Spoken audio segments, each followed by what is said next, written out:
em ponto, 15 horas em ponto, Conversa de Mulheres entra pela sua casa, por onde nos está a assistir, para vos alegrar nesta hora de muita conversa com mais uma convidada, um projeto. Portanto, fique desse lado, convido-me mesmo a ficar desse lado e fazer parte desta conversa.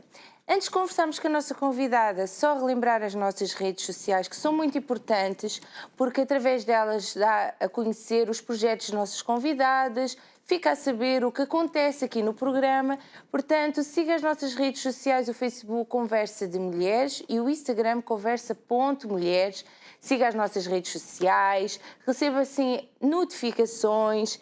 Se você conhece alguma mulher ou é mulher que tem um projeto e gostava de vir até aqui, não precisa ter vergonha, venha cá, porque isto é sempre na boa, não é? Uma linguagem assim super simples, na boa, fica à vontade, porque é uma conversa, não tem de estar a olhar para as câmaras, fica aqui a olhar para nós, normalmente para mim e para a minha colega Ruth, conversamos, brincamos e passa aqui uma hora muito agradável e com o grande objetivo de dar a conhecer então o seu projeto, a sua história de vida, porque nós fazemos desta forma, falamos sempre, claro, e damos mais tempo ao projeto, como aconteceu, como tudo está a decorrer, mas também queremos sempre conhecer a mulher que você é, o seu percurso de vida, como é que era em criança. Portanto, está a ver, é sempre muito acolhedora a conversa. Portanto, se você é essa mulher, faça a sua sugestão através das nossas redes sociais.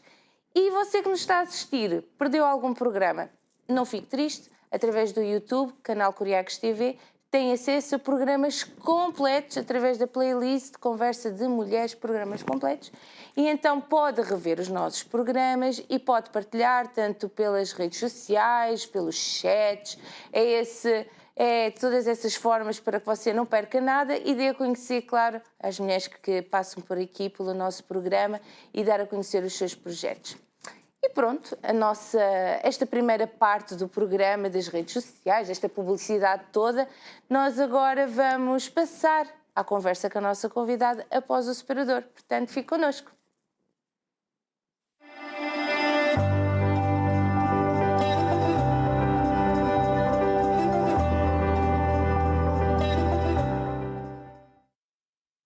E agora é o momento de conhecermos a nossa convidada e temos connosco a Margarida Pereira Müller.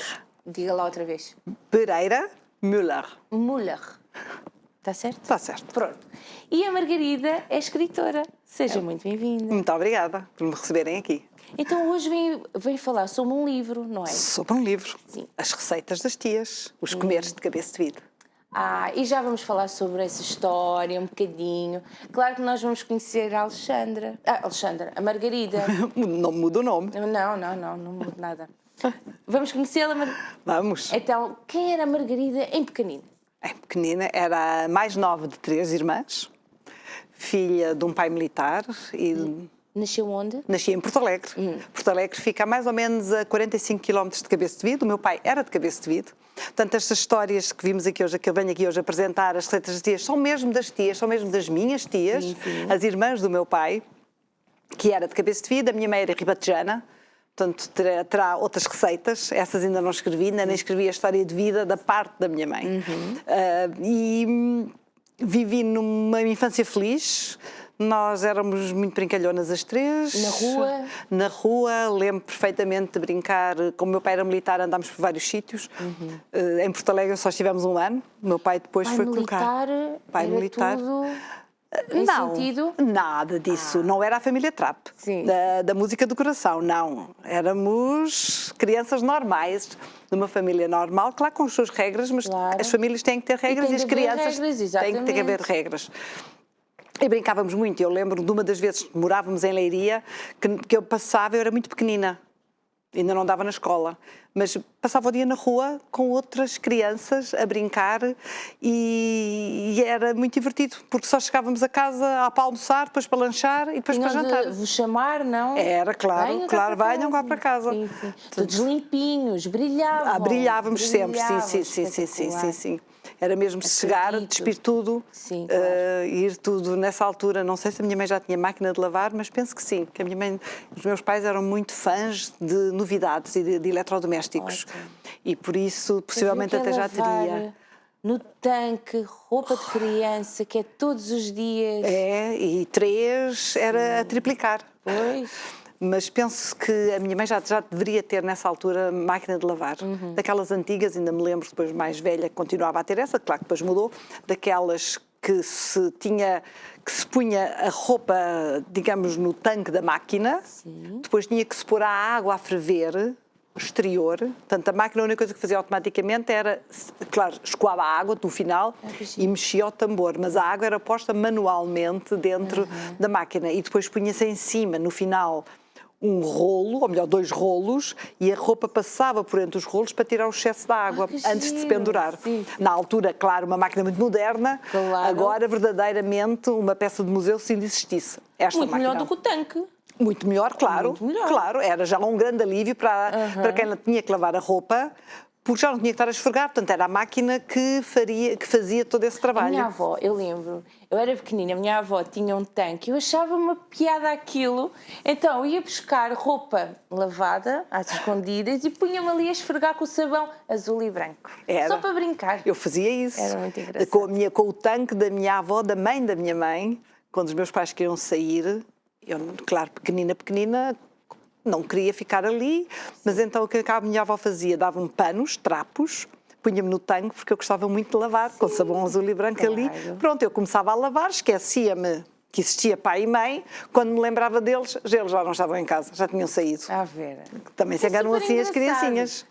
Mas para brincar, não é? Porque agora eu gosto de uma máquina boa. Ai, claro. Não é? Que lave bem, que faça uma boa centrifugação. Claro, sim. Faça a papinha toda. Toda. Então tem boas recordações em criança? Muitas. E os seus sonhos? Os meus sonhos de criança? Sim.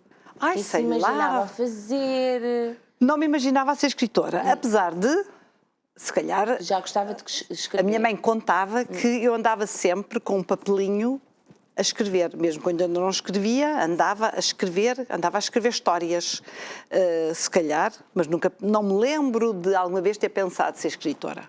Mas, possivelmente, já lá estaria essa ideia por andar sempre com o chamado papelinho e lápis, que ainda hoje ando sempre de papelinho e lápis, e agora depois com os meus filhos e com os meus netos, acho que é a coisa melhor que se tem sempre à mão, é um papelinho e lápis. Chegamos ao restaurante, damos papelinho e lápis à criancinha, porque sou contra os iPads e os telemóveis às crianças, e estamos ali a brincar, ou a jogar ao homem enforcado, ou a jogar ao jogo do galo, ou a fazer desenhos, uma começa, a outra faz outra, depois fazemos histórias. Portanto, um papel e lápis é o que aconselho a toda a gente a ter sempre no bolso ou na carteira para entreter as crianças e para nos entretermos a nós também. É divertido. É, sim, senhor. Então, que histórias é que escrevia? Histórias que sabia? Ai, não sei, porque isso era pequenino, eu era pequenina, e é a minha mãe que conta, portanto eu nem sequer me lembro disso. Claro, depois como adolescente já escrevia ao diário, escrevia histórias que inventava, os diários são sempre importantes na adolescência, e há quem diga que há estudos que mostram que é importante escrever o diário. Sim, sim. É importante, acima de tudo é importante nós revermos o que fizemos durante o dia. Quer vamos escrever ou não, mas repensar o que se fez durante o dia é muito importante. Também um exercício que eu fiz com os meus filhos e que eu aconselho toda a gente a fazer. Engraçado. Rever o dia. E o diário que tinha? Cheirava? Tinha perfume? Não tinha. Era um caderno normal. Sim. Não era assim o diário, não, era um caderno normal. Um caderno normal que usava como diário. Certo. Então e a escola? O que é que seguiu? Como disse, pai é militar, andávamos em várias terras, portanto tive várias escolas na escola primária. Foi uma boa experiência andar de escola em escola? Abre-nos muito a ter que nos adaptar à vida e deu-nos essa ferramenta para a vida, porque onde quer que eu esteja adapto-me às circunstâncias que tenho, talvez venha daí, não sei. A partir do liceu, portanto, depois da escola primária, fiquei sem grandes mudanças, porque fui para um colégio interno, aqui pertinho dos estúdios, fui para o Instituto Odivelas, e aí não havia mudanças, foram 7 anos, durante todo o percurso do liceu, feito no colégio interno. E como é que foi essa experiência? É divertido, um colégio interno, não é tão divertido como... Quando falo em colégio interno, ai... O que é que vê? Coisas assim, uma terríveis? coisa muito escura, umas senhoras muito más. É dos filmes. É dos filmes. Ver menos filmes. Mas então não leu, quando era jovenzita, os livros dos 5? Não. E os livros dos 7? E os livros havia... Nunca fui ligada à leitura. Ah, que pena, não que pena. não Não vou ralhar. Depois do programa falamos. Sim. Sim, portanto, não era um colégio interno, não era o colégio interno que nós conhecíamos de Enid Blyton, dos livros dela. Tinha coisas boas e coisas más, como tudo na vida. Acima de tudo, deu-nos a todas nós que passámos pelo colégio um grande sentido de solidariedade, porque estávamos ali 24 horas por dia, todas juntas. E havia a solidariedade um pouco contra os adultos que tomavam conta de nós, as professoras, etc. Havia ali uma solidariedade tão grande que nós hoje, passados já muitos anos, não vou dizer quantos... Queria saber. Mantemos uma amizade muito forte e genuína. Nós podemos estar muitos anos sem nos vermos, voltamos a ver, e é como se tivéssemos estado ontem a tomar um café ali ao lado, porque temos muitas memórias comuns e uma raiz comum. Portanto, éramos todas com também um passado igual, vinda de famílias militares. Na altura, quando eu andei no Instituto Odivelas, havia filhas militares, era plena guerra colonial, portanto o colégio não poderia ter civis, porque não havia espaço. E por isso todas tínhamos um pai que estava na guerra, ou que estava quase a ir para a guerra, ou que estava a vir da guerra. Portanto, havia realmente muitas coisas em comum. E depois licenciou-se em quê? Licenciei-me em Filologia Germânica. Comecei o curso, ou melhor, eu acabei o liceu no 25 de Abril, portanto, logo após o 25 de Abril, mas no dia 25 de Abril estava em plena viagem de finalistas em Angola. Também, graças a isso, ficámos com uma semana a mais de viagem de finalistas, porque ninguém sabia o que é que ia acontecer. Portanto, nós viríamos logo a seguir ao dia 1 de maio, ninguém sabia o que é que isto ia dar, o que é que a Revolução ia dar. Éramos todas, como disse, filhas de militares, alguns dos pais de alta patente, e por isso o que é que vai acontecer é melhor mantermos as meninas lá ainda mais um tempinho até vermos qual é como é que isto tudo se vai desenrolar. Felizmente, correu tudo bem. Sim, aqui até com a nossa, vocês, não é? Com a nossa revolução correu tudo bem. Sim. E nós também ganhámos dias extras de viagem de finalistas. E como é que foi essa oportunidade de ir a Angola? Foi fantástico, porque aquilo foi tudo, estava muito bem organizada, claro, porque éramos militares, portanto éramos família militar, portanto os militares organizaram muito bem e andámos por todo lado, também por causa do 25 de Abril não fomos depois ao deserto de Moçambique, na altura, agora deserto do Nanib, ficámos com muita pena de não ver o deserto, mas, como digo, ganhámos outros dias, que fomos à praia, etc. O que foi engraçado é que nós não soubemos logo do 25 de Abril, porque, claro, as professoras protegeram-nos, digamos, era a ideia delas, e acho que só 2 dias depois é que alguém ouviu na rádio qualquer coisa, tinha havido um golpe de Estado, e então começámos a fazer perguntas, foi quando soubemos que tinha havido o 25 de Abril, portanto um bocadinho atrasada. Ficou com medo? Não. Não sou pessoa de medo, já nessa altura não era e hoje também não sou. Também não. Uma coisa ligeira, nada. Sim, não, achei que ia correr tudo bem. Acho sempre que corre tudo bem. É uma pessoa positiva. Claro, corre sempre tudo bem. Então foi licenciada em Filologia. O que é isso? É um estudo da linguística através da literatura. Portanto, tudo começou no século XVII, acho eu, começou as filologias, quando começaram a encontrar-se muitos textos antigos e começou a estudar-se a linguagem através desses textos antigos. Agora já não existe este curso, o curso acabou. Quando eu entrei, quando eu entrei na faculdade, apanhei as N remodelações de curso, de currículo. depois do 25 de Abril era tudo novo, então estava sempre tudo a mudar. O meu pai nunca sabia em que curso é que eu andava, porque eu começava um ano letivo e o curso já tinha mudado de nome outra vez. E quando cheguei ao terceiro ano, eu comecei como Filologias Germânicas, depois aquilo mudou para Estudos Anglo-Americanos, que acho que é o nome que ainda tem agora, não sei. E quando cheguei ao terceiro ano, ou melhor, quando passei para o quarto, não havia ainda o quarto ano de Estudos Anglo-Americanos. E a solução que me deram foi ficar um ano à espera. Eu não queria perder um ano. E então pedi a mudança para o antigo curso de Filologia Germânica, que estava a terminar, portanto, que depois iria deixar de haver.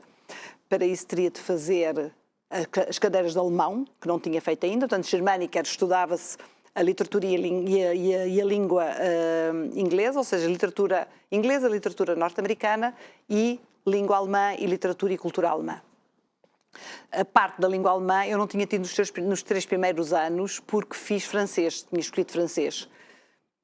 Mas como andava paralelamente no Instituto Goethe, o Instituto Alemão, consegui fazer um exame ad hoc que passei e pude inscrever-me na Filologia Germânica para terminar o curso nos 5 anos que na altura as licenciaturas tinham. Alemão é difícil. Não. Não. Parecia não, para mim. Não. Quem tem... Nós no Instituto Odivelas tínhamos uma preparação académica muito boa e começámos com latim logo no terceiro ano do liceu, ou seja, no atual 7º ano, e foi até ao final. Ou seja, eu tive 5 anos de latim. Juntamente com a matemática e com o latim, a estrutura é uma língua muito estruturada, muito matemática. Ou seja, quando eu cheguei a aprender alemão, já no atual 10º ano, no meu 6º ano, agora 10º ano, eu já vinha com 3 anos de latim. Já vinha com matemática, claro, desde o início do percurso escolar. Sim. Ou seja, entendi-me muito bem com o alemão. Foi fácil. Foi. Eu não tive um percurso assim. É por isso que eu acho que é complicado. Então, e porquê filologia? Porque era o curso que havia. Portanto, eu queria... Só? Não, eu queria fazer línguas, porque eu gosto muito de línguas e sempre gostei. E quando era pequenina, agora aqui um segredo, quando era pequenina, eu andava por casa, conta também a minha mãe, a dizer blá blá blá, blá blá blá, blá blá blá, blá blá blá, e a minha mãe perguntava o que estás a dizer. A mamãe não entende porque eu estou a falar uma língua estrangeira. Ok. Pronto. Por isso sempre gostei muito de línguas e gostaria de ter seguido o curso de guia intérprete, mas que só era, na altura, era um curso só num instituto privado. E como militares, antes do 25 de Abril, não se ganhava assim tanto. Com 3 filhas, o meu pai disse-me logo que eu tinha que ir para uma universidade do Estado e por isso tinha que mudar de curso. Ainda pensei em ir para a filologia clássica, ou seja, a estudar latim e grego antigo. Sim. Ao que meu pai me disse, o que é que tu vais fazer com latim e grego antigo? Não tens saída profissional quase nenhuma. E pronto. Escolhi a Filologia Germânica com o inglês e alemão, que eram 2 línguas bem vivas e que me interessavam. Nunca pensei em seguir o ensino, porque o ensino como professora de liceu nunca me interessou. Gosto de ensinar português como língua estrangeira a adultos e fiz isso na Alemanha, fui leitora de português.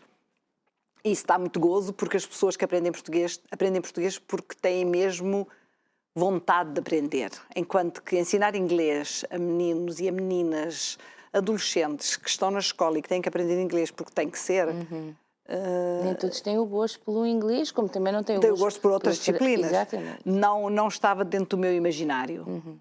Enquanto que ensinar português a estrangeiros dá imenso gozo, porque são pessoas muito apaixonadas pela língua e pelos países de língua portuguesa. É isso que a apaixona nesta área? Sim.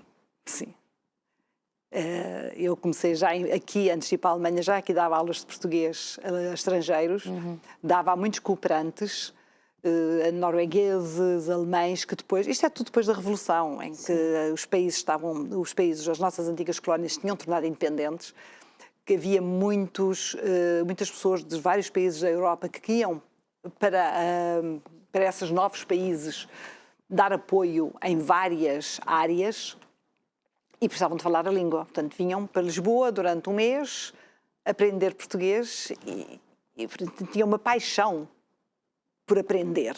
Isso assim vale a pena. Dá gozo, não é? É mesmo. E depois foi chefe de redação de revistas especializadas. Explique-nos, conte-nos. Na Alemanha, além de ser leitora de português, era correspondente de 2 ou 3 jornais portugueses na Alemanha. E quando regressei fui convidada para ir chefiar a redação de uma revista que se chamava, e que se chama porque ainda existe, depois parou, mas depois voltou a existir, a Marketing e Publicidade. E que criámos na altura também, quando eu lá estava, o Briefing. Penso que ainda existe, o Marketing e Publicidade ainda existe, agora depois de várias mudanças de dono ainda se publica. E é fascinante, todo o trabalho de jornalismo é fascinante. Eu ainda trabalho agora como jornalista freelancer, agora já mais na área do turismo, mas durante muitos anos fiz várias coisas. Escrevia para a economia, escrevia para marketing, mesmo quando eu saí, tornei-me jornalista freelancer. Dá muito trabalho, não é? Dá trabalho de investigação. Pois. Portanto, tem que ser para as entrevistas, como aqui, no fim, claro. Bem preparada, tem que se fazer o chamado trabalho de casa e tem que se encontrar as pessoas certas para conversar, nem sempre é fácil chegar a elas e há umas que falam, outras que não falam. Exatamente, há umas que apresentam, falam, explicam, outras que não. Exato, há umas que só respondem sim e não. E ficamos ali assim um bocadinho a tentar atirar tipo saca-rolhas que não quer sair. Ai, diga-me, Margarida, o que é que você faz nessas alturas? Compartilhar aqui. Temos que ter muita imaginação sim. E começando a dar as respostas para ver se as pessoas depois desenvolvem um bocadinho mais. Fazem suar. Fazem mesmo. Porque o tempo tem de ser cumprido, não é? É. Bem, aqui na televisão, nós em escrita, não temos o tempo para ser cumprido. Temos na mesma, não tempo minutos, sim. mas temos, antigamente se chamavam as laudas. Seja, temos as folhas que temos que preencher. Se temos 3 páginas de revista para escrever e a pessoa com quem nós falamos só nos diz sim, pois foi um projeto interessante. Ponto. Eu não consigo escrever 3 páginas, portanto tenho que fazer a investigação para, usando as poucas palavras que a pessoa disse, conseguirem explicar aos leitores qual é o projeto que eu estou a tentar apresentar. Então e depois, o que é que aconteceu? Bem, eu entretanto fui para a Alemanha, como disse já. Já chegamos lá. Pois, como já disse, já fui leitora na Alemanha. Depois, pôs em prática o seu alemão. Exato, no final do curso, candidatei-me a uma bolsa de estudo da DAAD, que é uma instituição alemã que faz bolsas de estudo. E andamos para trás ainda um bocadinho. No 3º ano da universidade, comecei a trabalhar no Instituto de Estudos para o Desenvolvimento, um instituto novo ligado à Fundação Friedrich Ebert, uma fundação alemã ligada ao Partido Social Democrata Alemão, que estavam à procura de alguém para construir o centro de documentação. Eu candidatei-me e fiquei com um lugar part-time, não podia ser full-time porque estava a estudar, e construí o centro de documentação do Instituto de Estudos para o Desenvolvimento.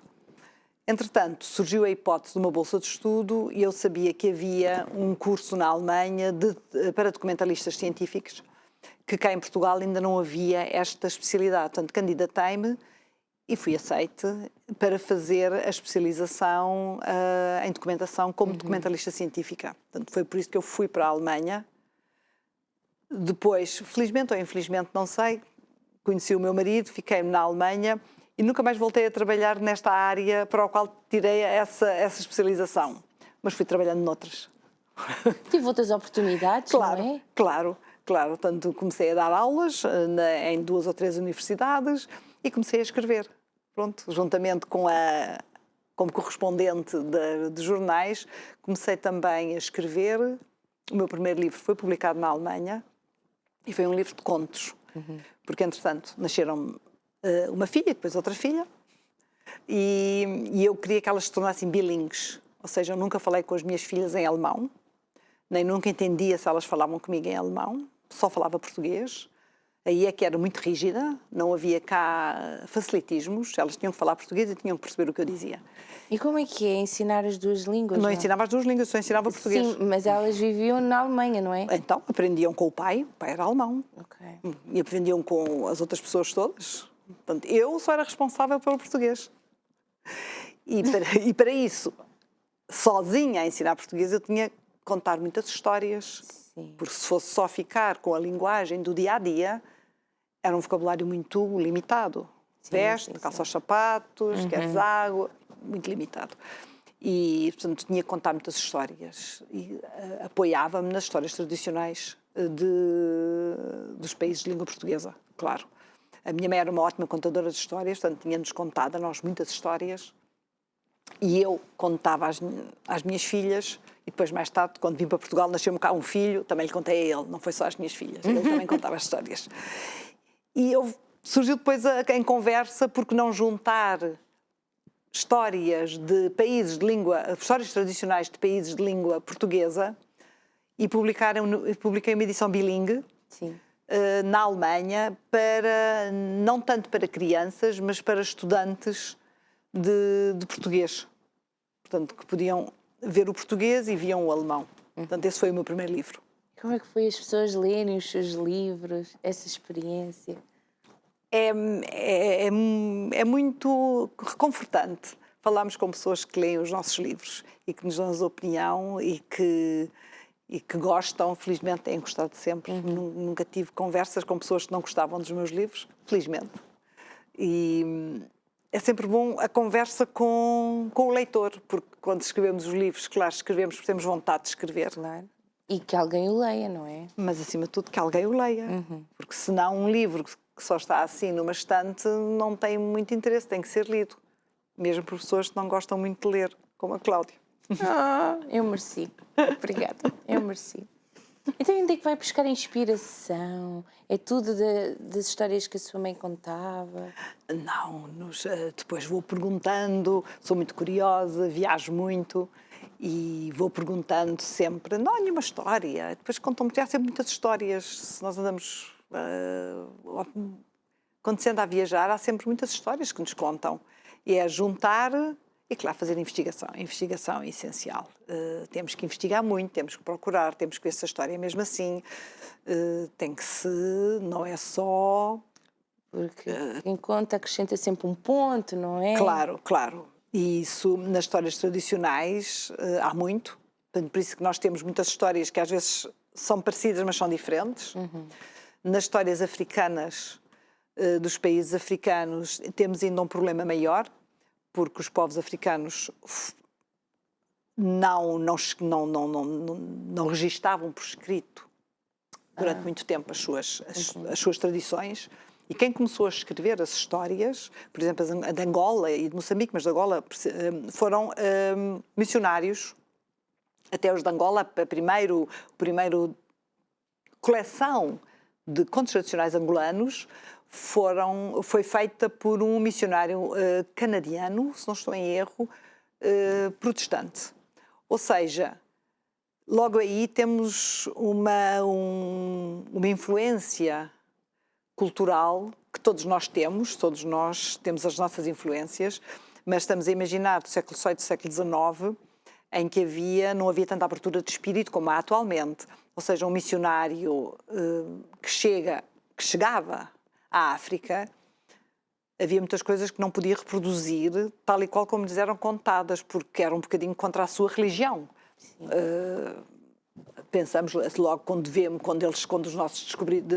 os nossos marinheiros chegavam à África e viam os africanos praticamente nus, aquilo foi um choque cultural muito grande. E o mesmo acontecia com os missionários, com as histórias que contavam. Se nós devemos ver as nossas histórias, contos de Grimm, ou aqui as nossas histórias em que nós vamos matando pessoas e comendo e rasgando as roupas, é tudo estranho. Agora, ali temos um ambiente ainda por cima diferente. Claro, ele para escrever aquelas histórias não podia escrever coisas que fossem contra a sua religião. Portanto, foi dando assim acrescentando um ponto.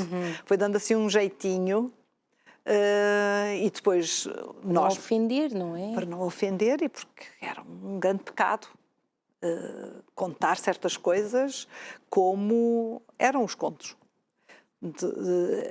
E assim as histórias ficaram ligeiramente diferentes e ficaram, digamos, um bocadinho cristianizadas. Sim.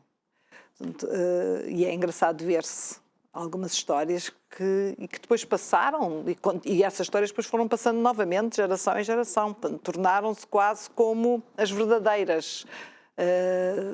Porque as primeiras como eram nos séculos passados, muitas vezes já nem sabemos como eram. Depois, com muita investigação, e houve, por exemplo, na zona dos Macondes, um grande investigador que estudou a cultura bem dos Macondes, em Moçambique. Esse tentou realmente ouvir as histórias diretamente das tribos Macondes e reproduzi-las sem filtros. Mas é impossível nós reproduzirmos o que quer que seja sem filtros, porque nós temos a nossa cabeça. Pois, exato. E a nossa cabeça tem filtros. É a maneira de ver, não é? Claro, claro. Porque se a Cláudia for contar o que está a passar aqui hoje à noite, chega a casa e conta. E hoje à noite chega a casa e conto. Perspectivas diferentes, não é? Vão ser histórias que têm algumas coisas comuns, mas vão ser histórias diferentes. O mesmo se passa com um acidente na rua. Cada pessoa que está a ver o acidente conta de uma maneira diferente. Porque tem os seus, tem a maneira de ver, e há coisas que para uns é mais importante do que para outros. Portanto, vai-se realçando e vão vendo pormenores que outros não indicam. Portanto, é interessante. É fascinante. É verdade. A investigação é fascinante. Portanto, tentar descobrir realmente como é que foi. E hoje a Margarida vem-nos falar de um livro específico. Um livro específico. Não é? Então, As Receitas das Tias, Comeres da Cabeça de Vide. Certo, certo. Então, conte-nos lá esse livro, como é que foi escrever o livro, onde se inspirou, contar a história toda. Contar a história toda. Sim. Como já eu gosto de ouvi-la. Se tivesse sido a minha professora de História, se calhar era mais interessada, na altura. Como disse já, o meu pai é de Cabeça de Vide. Para quem não sabe, Cabeça de Vide é uma pequena vila, uma vila, no Alentejo, ao pé de não longe de Estremoz, mais perto de Monforte, a 10 km de Alter do Chão, dos cavalos, os cavalos lusitanos de Alter do Chão, que são muito conhecidos, e que tem uma característica muito especial, tem águas sulfurosas. Portanto, tem umas termas que já eram conhecidas pelos romanos, tem um caminho romano, ainda se podem ver as grandes lajes, onde nós podemos imaginar as tropas romanas, os centuriões ali a passar com os seus mantos vermelhos, e eles já usavam essa água para tratamentos. Portanto, são águas termais muito boas, com um pH muito elevado, que não existe em mais nenhum lugar da Terra um pH tão elevado. Eu acho que é 11, mas não tenho a certeza. Portanto, vou pesquisar. Enquanto nos estão a assistir, pesquisam. Exato. E segundo, já foi analisada por cientistas da NASA, que já foram a Cabeça de Vide analisar a água, porque parece que só há em Marte um pH tão elevado. E estas águas são boas para tratamentos de pele, são boas para tratamentos do trato respiratório, portanto, se tiver algum problema de sinusite ou de amigdalites, faringites, asma, está ali muito bem tratada, como a nível de banhos para ossos, para problemas ósseos também. Portanto, tem inúmeras aplicações a nível de intestinal, de bebendo, portanto, isto são tudo aplicações externas, mas a nível intestinal, com problemas intestinais, pode-se beber. Tenho que confessar que a água sabe horrivelmente mal a ovos podres, mas ajuda. É muito boa. Portanto, começa-se por beber um bocadinho, no primeiro dia é só assim um bocadinho num copinho. Um copinho muito engraçado, que é assim um copinho, não é redondo. E então bebe-se um bocadinho, depois vai-se aumentando a dose, até que no final do tratamento já se bebe um copo inteiro de água de ovos podres, não é ovos moles. Ovos moles seria bom. Não, ovos podres. Podres. A vila é muito bonita, como qualquer vila alentejana. Eu sou alentejana, por isso tenho que fazer propaganda ao Alentejo, com as suas casinhas caiadas, com azul, à volta das janelas, o amarelo. com uma parte histórica no alto, tal como o nome indica, cabeço de vide, tem um cabeço, e de vide vem da vida. Há várias lendas sobre a origem do nome, uma delas está ligada realmente com as águas. Antigamente, quando se instalavam as pessoas num lugar, ficavam sempre ao pé da água, claro, porque a água é a fonte da vida. Claro. E bebiam daquela água e morriam. Portanto, a água não se pode beber como se bebe água normal, não é? por causa do Da pH. torneira. Exato, como por causa do pH. E depois houve um grupo de pessoas que foi para o cimo do monte, que há ali ao pé da ribeira, há depois um monte, e aí as pessoas não morriam. E por isso mudaram-se para o cimo do monte e ficou o cabeço ou a cabeça da vida. Daí o nome Cabeço de Vide. Incrível. E a parte histórica é muito bonita, tem um pelourinho, chegou a ser sede de concelho, ou seja, tem uma antiga casa da sede do concelho, tem uma prisão, tem um castelo, já não, são restos de castelo, e com uma vista espetacular de toda a planície, todo o Planalto alentejano. É muito bonito. Portanto, vale a pena, olha, Passear, ir lá visitar, ir lá fazer termas e descansar do ritmo atarefado da cidade, nada melhor como o Alentejo. Respirar outros ares. Exato. Cheirar a esteva agora na primavera, a esteva que tem aquele cheirinho tão, sabe o que é a esteva? A florzinha branca. Sim. A esteva, agora está tudo cheio de papoilas também, tanto encarnado, um monte assim, toques encarnados no meio da esteva branca. É muito bonito. E depois as ovelhinhas a pastarem, também é muito bonito. E assim escreveu o livro. Escrevi o livro. E depois também no meu livro, também escrevi a história da minha família. Pois. Porquê ligar tudo? Porque não, no fim, cabeça de vida é a minha família. Faz parte o meu da sua pai, vida, o meu avô, a minha avó. Ou melhor, o meu avô não, mas a minha avó, porque o meu avô era de Pedrógão, portanto já Ribatejo.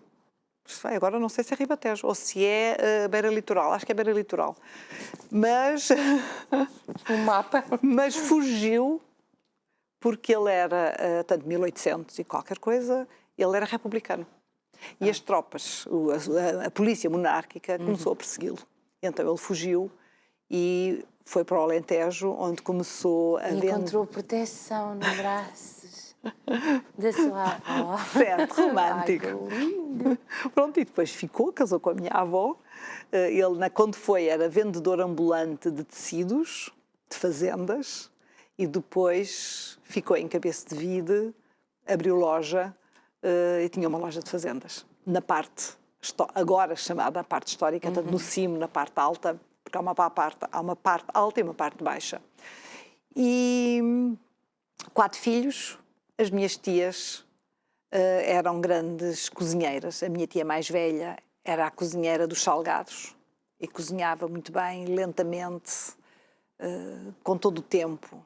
De manhã levantava-se, começava a preparar o almoço. Depois do almoço começava a preparar o jantar. Era tudo cozinhado ao lume, de chão. Sim. Tudo com muito tempo e tudo muito bom, claro. Lembra-se? Claro, porque aquela comida só se comia lá. E depois com o sabor, parece que tem também o sabor do fumo das labaredas que às vezes entravam, quando fazia a carne de porco frita, chamada carne do alguidar, aquilo com a gordura, às vezes entra uma chama e aquilo incendiava-se. Era muito saborosa aquela comida. E ela fazia tudo lentamente? Tudo, era uma senhora que fazia tudo lentamente. Não era mexida, mas a outra era muito mexida. E essa fazia as bolachinhas, os bolos, a o doceira. Pão. Era a doceira. Portanto, não sei se... nós realmente ligamos sempre a comida feita com tempo mais à parte salgada. Porque a parte dos bolos e a parte das bolachas demora tempo a preparar. Mas é cozer. Pois, mas nem sequer... É uma coisa que não se liga à comida lenta. Faz... Por exemplo, o pão demora muito tempo a levedar. Mas nós podemos estar a fazer outra coisa. Não temos que estar ali a olhar para o pão. Enquanto que se estamos a cozinhar algo no lume, temos que estar a olhar para ver se o creme não... Se a carne não queima. Se calhar é a diferença. Não sei. Eu não sei. Eu não sei. Então quis passar isso tudo e colocar num livro. Quis passar isto tudo e colocar num livro. Não havia até agora nenhuma publicação escrita com as receitas da terra. Eu pensei que poderia fazer isso, juntando um pouco da história da terra, que tem o primeiro capítulo, o segundo capítulo, a história da minha família, e as receitas. Falei com algumas pessoas, claro, lá da terra, que me deram também as suas receitas e as suas histórias ligadas às receitas. Também. Claro. Correram bem. Correram muito bem, Muito bem. E fez tudo devagarinho? Com uma tia? Ou mais apressada? Mais apressada. Eu sou muito apressada. Nem sempre tia tenho. número 2. Pois, nem sempre tenho a paciência. Até cozinho ainda ao lume de chão, quando estou lá no inverno. Fazemos lume, eu gosto de cozinhar, mas de cozinhar, gosto sempre de cozinhar, mas de cozinhar também no lume de chão. Mas é um bocadinho mais rápido que a minha tia. Não. É mais despachada. Sim. Não, assim com muita lentidão, não. E como é que foi, então, escrever, passar para o livro? Demorou muito tempo? Demorou. Demorou porque, novamente, a investigação. Tive que investigar sobre a terra, tive que investigar sobre a minha família, como disse, o avô fugiu, ou seja, tive que andar à procura porque já não tinha ninguém que me contasse realmente a história. Sim. Portanto, já morreu o meu pai, já morreram os irmãos, portanto, já não temos família ascendente. Eu tive que andar no arquivo distrital de Porto Alegre, fui ao arquivo distrital, procurar documentos que existissem com os nomes, porque além de ter fugido, ele mudou o nome. Portanto, deixou... Tanto Para o meu nome... não ter rasto. Exato. Portanto, o meu nome é Alves Pereira, eu aqui só disse Pereira, mas é Alves Pereira Müller. Portanto, o Alves Pereira era o nome da família, do meu pai, e na realidade não era, porque ele, quando nasceu e até fugir, era Alves Coelho. E é muito engraçado porque na certidão de nascimento dos 4 filhos aparecem vários nomes do pai. E há um que é Alves Coelho, outro que é Alves Pereira, mas depois os avós, como sabe, nas certidões de nascimento vêm sempre os avós maternos e os avós paternos. E nos avós paternos aquilo ia mudando o nome. Às vezes era só Luís Alves, noutros era Luís Alves Coelho. Portanto, dos 4 filhos, as 4 certidões de nascimento, do mesmo pai e da mesma mãe, dos mesmos avós, mas com os nomes diferentes. Antigamente não havia muito cuidado, até porque se chegava lá, dizia-se, eles escreviam os senhores que faziam os registros. E como ele mudou de nome, aquilo andava ali assim um pouco baralhado. E deu-lhe mais trabalho. Deu porque tive que andar à procura. Pois. E, por exemplo, encontrei documentos em que ele tinha sido, antes de casar, tinha sido testemunha de casamento, padrinho de casamento, e também os nomes também iam variando, Alves Coelho, Alves Pereira, aquilo, havia ali muita baralhação. Infelizmente, não existe a certidão ou o assento de casamento dos meus avós. Os meus avós deverão ter casado por volta de 1910 ou 1911. Tivemos a República, o 5 de outubro de 1910, mudanças muito grandes. E todo aquele ano de 11 e princípio de 12, os registros desapareceram. Nem estão no Arquivo Distrital de Porto Alegre, nem estão no Arquivo Paroquial de Cabeça de Vide, nem agora na Conservatória de Fronteira, que é a Conservatória, nem na antiga Conservatória de Alter do Chão. Portanto, eu ainda não encontrei a certidão de casamento, mas continuo à procura. Ainda não desisti. Pode ser que ainda encontre. Isso tudo leva tempo, até porque eu não faço só isto. Portanto, isto é um bocadinho hobby, e por isso ir a Porto Alegre, tenho que ir a Porto Alegre para ir ao arquivo, na altura em que o arquivo está aberto, não é ao fim de semana. Portanto, tudo isto levou algum tempo. E depois eu herdei uma caixa de papelão cheia de receitas das minhas tias e tive que estar também a decifrar essas receitas. Porque algumas tinham só um nome e depois tinham... Às vezes algumas só tinham ingredientes, mas não tinham... o desenvolver da receita. Não, as quantidades. Outros não tinham o desenvolvimento da receita, só ingredientes. Sim. Sem desenvolvimento. Outros eram só sem as quantidades, portanto só, digamos, bacalhau. O bacalhau ainda é fácil, quando é bacalhau não sei quê. Bacalhau catita. Pronto. Que é mais ou bacalhau menos. catita? É uma receita com bacalhau e que, portanto, é uma das muitas mil receitas. Mais bacalhau. Mas nas partes dos salgados não é preciso haver uma receita tão exata. Enquanto que na parte dos bolos e das bolachas já convém sabermos no bolo quantos gramas leva de farinha. Estamos a pôr ao calhar farinha e açúcar. Pode ser que não corra muito bem. Por isso houve não só decifrar essas receitas, às vezes até decifrar a letra, como depois tive que estar, digamos, em laboratório, ou seja, na cozinha, a tentar ver essas quantidades. Vamos cá ver bolos parecidos, andar a experimentar. Interessante. E depois os meus filhos tiveram que ser, infelizmente, coitados, quem são as cobaias. O meu filho diz sempre, eu tenho que ser a cobaia da minha mãe. Pronto, mas disse isso a brincar. Para o mau. Claro, pronto. Mas disse a brincar porque ele gosta de ser a cobaia. Então, e ganhou prémios? Ganhei prémios. Podia ter trazido uma fita com o prémio. Tanto este livro ganhou o prémio de melhor...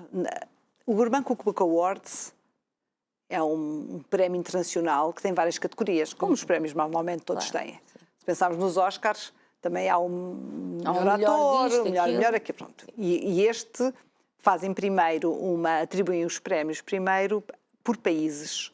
Ou seja, este ficou na categoria de best-seller, porque realmente foi um best-seller, para Portugal. E agora está nomeado, e vai ser daqui a 3 semanas, vamos saber, suspense, exato, está nomeado para o Best of the World, na categoria de best-seller. Portanto, que orgulho, não é? No princípio de junho vamos ver o que é que sai na rifa, mas já ser nomeado já é bom. Então não é espetacular. Exato. Tantos, não é? De tantos, de todo o mundo.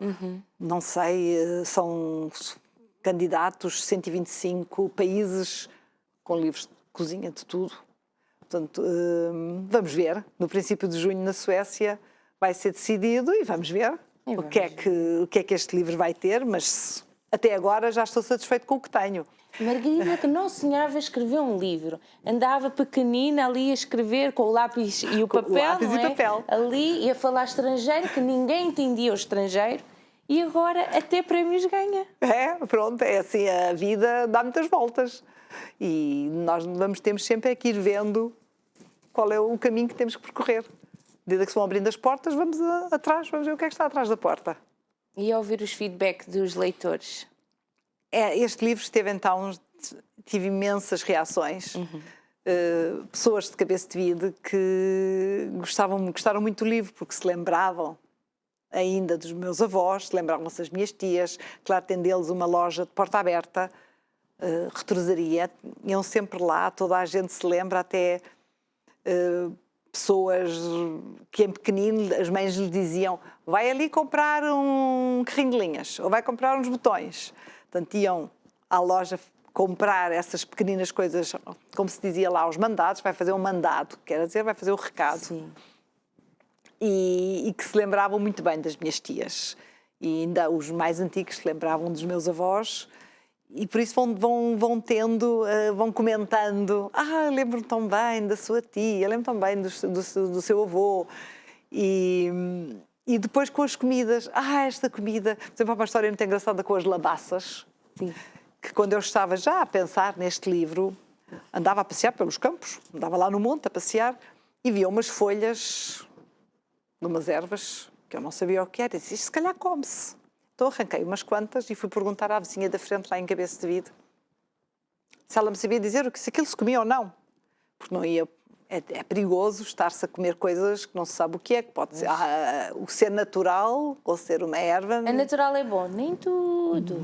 Há cogumelos só se come uma vez. Só, exato. Pronto, usando este exemplo, não é? Ficamos a tudo. E ela disse, isto são labaças. O que eu comia labaças com feijão. E que deixou de comer. Porque comiam quando estavam no campo, deixou de trabalhar no campo, deixou-se de comer as labaças com feijão, ou labaças. Portanto, havia muita coisa. Felizmente as açordas continua-se a comer no Alentejo. Uma sopa... uma boa açorda. Uma sopa feita, as chamadas sopas dos pobres, porque no fim é a água a ferver com azeite e alho, picadinho e as ervas que se encontravam à disposição de todos, que nascem no campo e que são sopas maravilhosas, com a grande influência árabe. Ali no Alentejo temos muita influência árabe. O ensopado de borrego, que era o prato preferido do profeta Maomé, claro que um pouco diferente, porque faziam umas bolinhas, na altura, faziam umas bolinhas de farinha e água, onde punham dentro do ensopado. Nós não fazemos bolinhas, pomos pão. Mas é as nossas influências árabes ali bem presentes na nossa cozinha antiga e agora. Continuamos a comer o ensopado de borrego, que eu gosto muito. E as histórias, os livros têm esse poder, não é? Levar-nos àquilo que se está a ler e as memórias que se tem dessa altura, não é? Sim. As memórias e os cheiros, tudo isso depois. Sim, vem tudo. Quando estamos a ler, estamos a ler a história, estamos a ler a receita, mas estamos a cheirar. Quando se entra naquelas casas e já isso com o cheirinho diz, isto cheira mesmo. E as nossas memórias são feitas disso. E o nosso passado, que depois vai influenciar bem ou mal. Sim.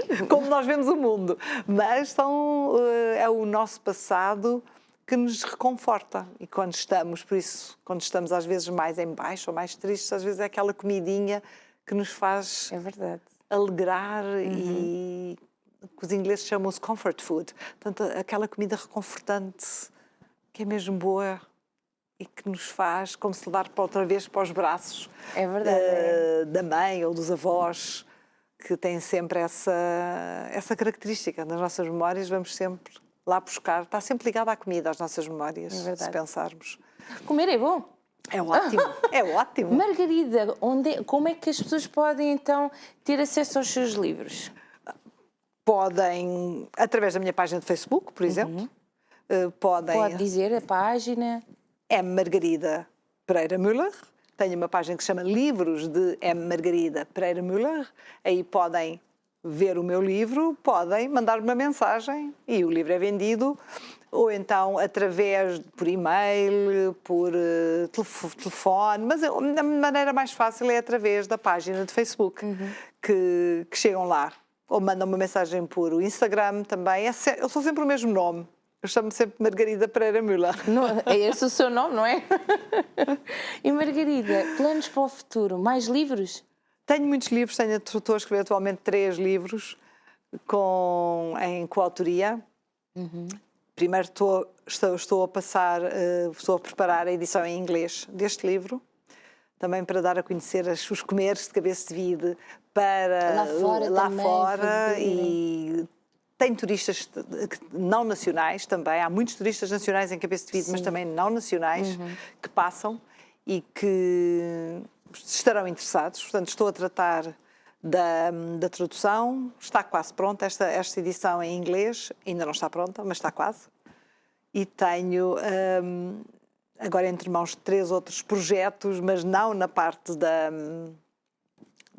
gastronomia, mas da parte de mulheres. Também escrevo livros, biografias de mulheres, e estou a tratar, estou agora com 3 biografias. Venha cá. Depois para o ano, um deles sai para o ano, mostra mulheres de todo o país e fazem 75 anos da publicação das Mulheres do Meu País, da Maria Lamas, e é nessa senda que está a ser feito este novo livro. Margarida, temos que nos despedir. Estamos a segundos de terminar o programa. Foi um prazer recebê-la. Foi um prazer ter estado aqui a falar consigo. E muitos parabéns. Também com quem nos está a ver desse lado. Muito obrigada e até uma próxima. Muito sucesso e que ganhe o prémio. Muito obrigada. E assim, muito obrigada por ter estado connosco, por nos acompanhar neste programa. E já sabe, pode então ter acesso aos livros da Margarida Müller. Mas esqueceu-se o Pereira. O Pereira Müller. E contamos consigo no próximo programa pelas 15 horas. É sempre muito bom você estar aí desse lado a assistir e a conhecer estes projetos. Também siga as nossas redes sociais e algum programa que não tenha tido a oportunidade de assistir, YouTube. Muito obrigada. Até à próxima.